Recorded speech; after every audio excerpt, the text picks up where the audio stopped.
My name is Brian Watkins, and I'm here to discuss several things: police brutality and the 1979 Klan massacre marker. They're really underplaying history and trying to wash things over. And the Greensboro police have a long history of not taking accountability for their actions. This is a prime example, and they're still doing it to this day. All right, I'm George Longworth. I'm an old retired school teacher, and I'm very concerned, particularly at this time, about this concern about the terminology being used on this plaque or that might be used. I honestly believe that this is a conspiracy to massacre, and I think that those two words should both appear on any plaque that they put there. And I would like to express that to the City Council if I have a chance. Not that they could stop it if they wanted to, but but the people are being very polite about it and asking for their support in this, and the City Council is not willing to give it. Other than that, I'm very concerned about the racial issues concerning our police department here, and I have a real problem with the way the police are getting away with doing anything they feel like doing. And I'm here to speak my piece in the event that the occasion arises in the City Council.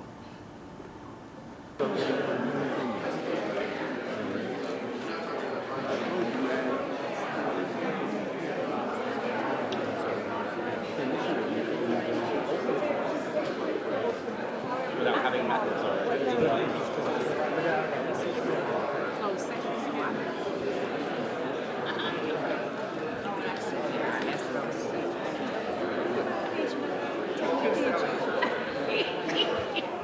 Brian Watkins, and a few months ago I addressed the council about some pretty horrific events I've had in regards to the Greensboro police.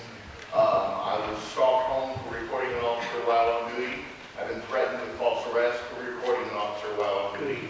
Well, since I spoke to the council last time, I've had the misfortune of going through the city-run Citizens Review Board.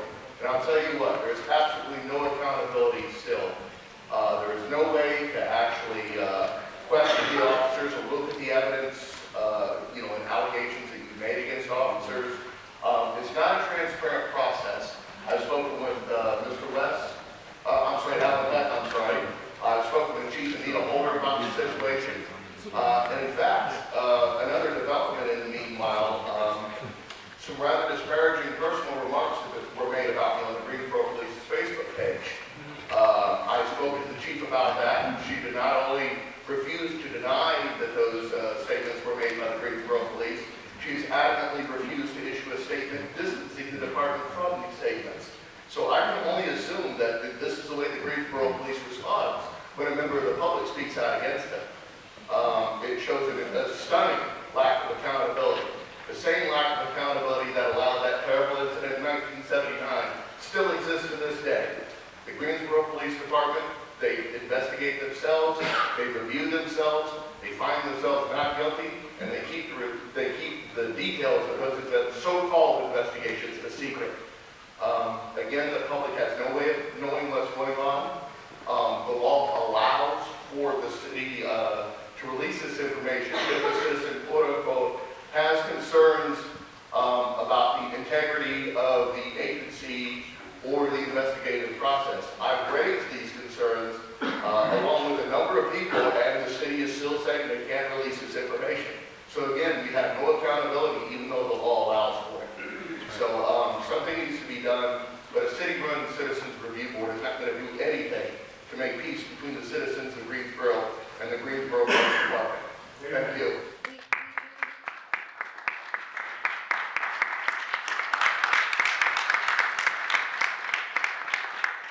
We have made some significant changes that haven't been enacted yet because we're waiting to get legislation changed at the General Assembly, and we put it on our legislative agenda. Right, the current law allows for the information to be released, though, if the public at large raises questions about it. Now, actually, I believe it can be released if it's deemed by the City Council to be in the best interest of the city. Okay, City Council, do you think this is a good idea? I mean, here you are, here I am. Let's talk about it. It really depends on what the issue is and what level it rises to. We would love to have another session to bring people up to date on what we are proposing for the police review board, because I think we're making a lot of significant changes that people will find very acceptable and probably surprising in some cases. But we have not been able to institute them yet until we get the General Assembly to make those changes. And certainly, we would appreciate your support by lobbying the General Assembly to help us get those changes so that we can institute the new police review board. All right, well, as long as that police review board is not controlled by the city in any way, shape, or Well, form, and citizens have subpoena power, so when an officer is accused of wrongdoing, they can bring him up there and force him to answer these questions. You know, legally, we cannot give personnel records to an independent board, to a board that has no relationship with the city. That does nothing to keep my That mouth is shut. just not allowed by the, you know, I'd be happy to sit down and talk to you or talk to any group about what we have proposed, but we do have a very busy night tonight, so we have to move on. But if you'd like to Let talk, me have the courier bring you my card and you can call me about it. absolutely. Patience is better than pride. We have been patient in Greensboro, wanting a marker to help people understand what is happening in this city. History has acts of violence. The idea of peace is just that. It's an idea. It is peaceful to think about us living together in harmony, but history has shown that in order to reach that harmony, there is going to be violence. For people to lose their lives in Greensboro and no one ever know about it, to me, is a sin.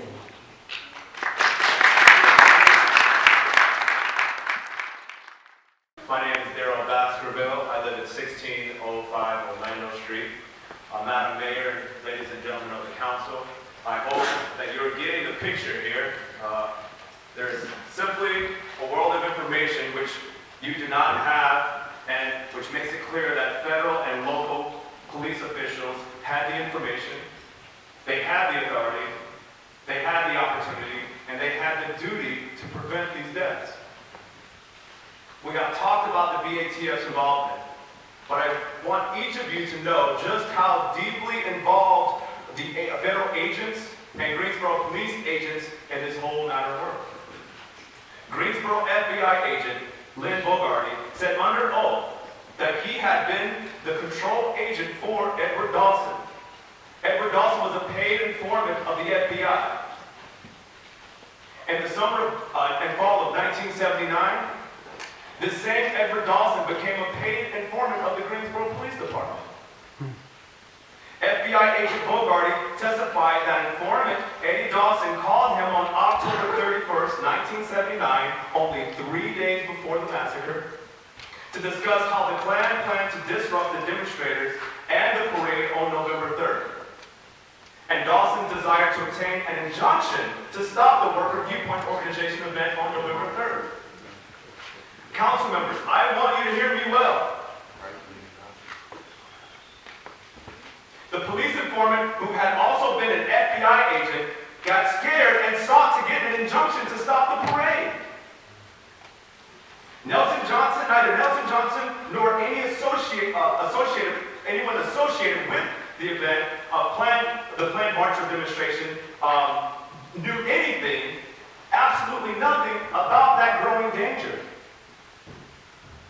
All Agent Bogarty did was to urge Dawson not to attend the November 3rd event.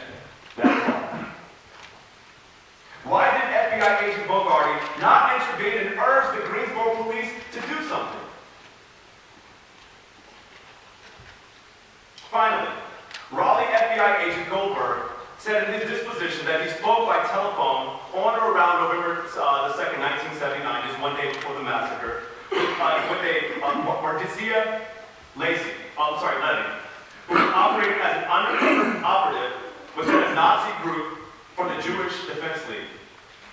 Goldberg reported that Levy said Nazis had been training with weapons and planned to attack and possibly kill people at the anti-Klan rally in Greensboro.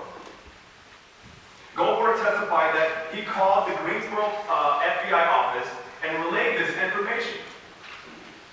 The Greensboro FBI was told that the Nazis planned to kill people 1 day before before residents were actually killed. How much clearer can it get? This was not a shootout or a casual I'm going to shooting. have to ask you to. Yes, ma'am, I got 2 more sentences. This was a planned massacre for which the police had been found liable for wrongful death. It is time. It is time to do the right thing. It is our duty, and do not continue to mislead our city anymore. Let us face the truth and work together for a better Greensboro. Thank you very much.